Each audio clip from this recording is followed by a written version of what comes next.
आज के डेट में देख रहे हैं कि आज हर बच्चे माँ बाप को सेवा करना चाहते हैं, लेकिन आर्थिक स्थिति सही नहीं रहने के कारण लोग माँ बाप को सेवा जो है कि माँ बाप अपने बच्चे को पूरी जीवन अपनी माँ बाप कमाते हैं, एक एक पैसा जमा करते हैं और बच्चे को परवरिश और बच्चे की सेवा सत्कार एजुकेशन सही एजुकेशन देने के लिए लोग खर्चा करते हैं। लेकिन एक ही मकसद होता है कि हमारा बच्चा जब आगे बढ़ेगा, जब तरक्की करेगा, तो वो एक ही माँ बाप का एक ही सपना होता है कि हम मर जाएंगे, मिट जाएंगे, लेकिन अपने ही जमीन भूमि पे मिटेंगे, हम दूसरे शहर और देश विदेश में जाना नहीं चाहते हैं। आज हमारी मौजूदगी पटना में है और हमारे साथ अभिनंदन ट्रस्ट के चेयरमैन विवेकानंद सर हैं और इनसे तमाम मुद्दे पर बात किए जाएंगे। सबसे पहले स्वागत है सर हमारे चैनल में। और सर, जो अभिनंदन ट्रस्ट है, कई लोगों को इसके बारे में जानकारी है और कई लोगों को नहीं भी है। सर, उनको क्या संदेश देना चाहेंगे सर? सबसे पहले तो आपके चैनल के माध्यम से आपको नमस्कार, साथ साथ में आपके चैनल से जितने भी पूरे हिंदुस्तान के लोग इस वीडियो को सुन रहे हैं सभी लोगों को नमस्कार एवं धन्यवाद। अभिनंदन ट्रस्ट सर क्या है सर? ये मैं आपको बताना चाहता हूं कि आज अभिनंदन ट्रस्ट जो है कि एक बहुत बड़े जो है कि संस्थान, पूरे हिंदुस्तान लेवल पे संस्थान काम कर रही है और संस्थान का मिशन एक ही है कि बेरोजगारी और समाज सेवा कल्याण के हित के बारे में समाज सेवा जो है कि कर रही है। और संस्थान के माध्यम से कई सारी योजना चल रही हैं। जी सर। जैसे में कि हमारा जो है कि सबसे बड़ा जो है कि मिशन है वृद्ध सेवा योजना, कन्या विवाह उपहार योजना। जैसा कि आप देख रहे होंगे कि इस वर्ष लगभग सैकड़ों लोगों को कन्या की शादी में हमारी संस्थान में कन्या को लाखों रुपए का शादी का उपहार सामग्री जो है कि दे रही है। उसके बाद हमारा शिक्षा योजना है, जो अभी हमारा बहुत जल्द जो है कि अभिनंदन पाठशाला पूरी हिंदुस्तान में सभी गांव में हमारा अभिनंदन पाठशाला खुलने जा रहा है, जहां पे बच्चे को निःशुल्क शिक्षा जो है कि लोगों को दिया जाएगा। उसके बाद हमारा योजना जो है कि आपका जो है कि वाहन योजना है।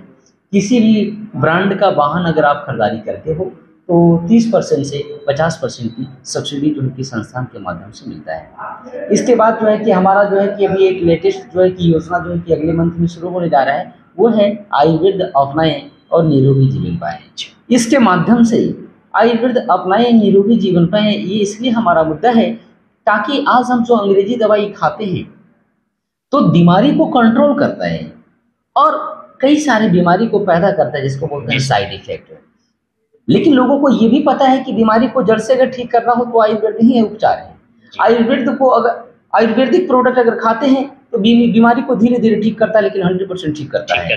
तो यहाँ पे जो कि आयुर्वेद को ऊपर भी हमारी संस्थान प्रमोट कर रही है और अगले मंथ से हमारी संस्थान के माध्यम से प्रत्येक हिंदुस्तान के जितने भी लोग हैं जी, उन सभी लोगों को 2500 रुपए का प्रोडक्ट निःशुल्क जो है कि वितरण करने की जो है कि तैयारी चल रही है। और अगले महीने से प्रत्येक व्यक्ति को एक नहीं बल्कि 2500 का प्रोडक्ट लोगों को निःशुल्क जो है कि आयुर्वेदिक प्रोडक्ट लोगों को दिया जाएगा। तो इस तरीके से कई सारी योजनाओं पे जो है कि काम चल रहा है। साथ साथ में जो है कि हमारा संस्थान का एक ही मिशन है कि पूरे हिंदुस्तान में सभी राज्यों में जो है कि वृद्धाश्रम बनवाना, ताकि क्या है कि लोगों को बुजुर्ग स्थिति में जब उम्र जब ढलता है तो लोगों को जो है कि घर में जो है कि रहने सहने में तकलीफ होते हैं, लोग जो है कि माँ बाप को सेवा नहीं कर पाते हैं। ऐसी स्थिति में जो कि अब घबराने की जरूरत नहीं है।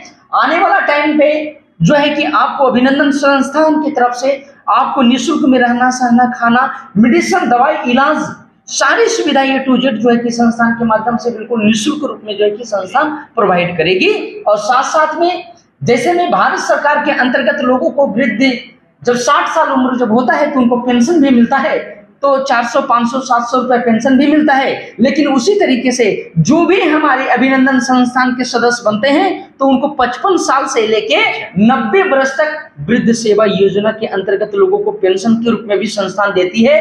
टोटल 22,90,000 रुपए संस्थान मदद करने के लिए तैयार है और पूरे हिंदुस्तान लेवल पे संस्थान काम कर रही है। सर, अभी आप वृद्ध आश्रम का एक शब्द यूज किए सर, तो वृद्ध आश्रम क्या होना जरूरी है? और जो लोग अपने माता पिता को वृद्ध आश्रम में छोड़ देते हैं उनके लिए क्या कहेंगे सर आप? देखिए सर, बहुत अच्छा आपका सवाल रहा है। आज के डेट में देख रहे हैं कि आज हर बच्चे माँ बाप को सेवा करना चाहते हैं, लेकिन आर्थिक स्थिति सही नहीं रहने के कारण लोग माँ बाप को सेवा नहीं करते हैं। पूरी जीवन जो है कि माँ बाप अपने बच्चे को पूरी जीवन अपनी माँ बाप कमाते हैं, एक एक पैसा जमा करते हैं और बच्चे को परवरिश और बच्चे की सेवा सत्कार सही एजुकेशन देने के लिए लोग खर्चा करते हैं। लेकिन एक ही मकसद होता है कि हमारा बच्चा जब आगे बढ़ेगा, जब तरक्की करेगा, तो बुढ़ापे के टाइम में हमारा बच्चा हमें सपोर्ट करेगा, मदद करेगा। लेकिन अक्सर ऐसा होता नहीं। आप अपने गांव में झांक के देख लीजिए, आप अपने समाज में देख लीजिए, किसी भी स्थिति में देखेंगे तो उसके दो रीजन होता है। देखिए, सबसे पहला चीज क्या है कि जब वृद्ध अवस्था जब आती है तो आपके शरीर में अनेकों तरह का बीमारी आ जाता है, और ऐसे बीमारी आता है कि आपकी जमा पूंजी बिल्कुल खत्म हो जाता है। साथ साथ में इलाज करवाने के लिए आपको जो है कि घर जमीन भी बेच करके इलाज करवाना पड़ता है।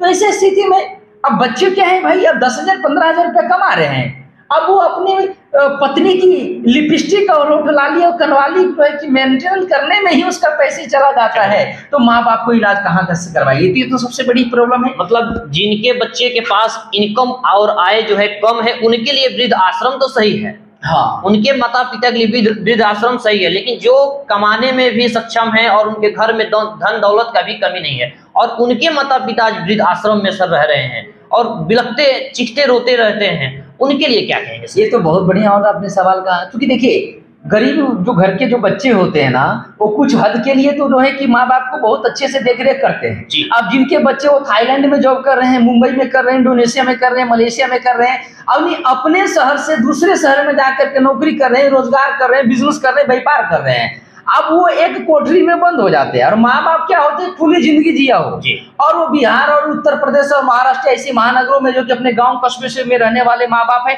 तो माँ बाप कभी चाहते नहीं है कि हम मलेशिया और थाईलैंड जा करके एक कमरे में बंद हो जाएं। तो उनको एक ही माँ बाप का एक ही सपना होता है कि हम मर जाएंगे, मिट जाएंगे, लेकिन अपने ही जमीन भूमि पे मिटेंगे, हम दूसरे शहर और देश विदेश में जाना नहीं चाहते।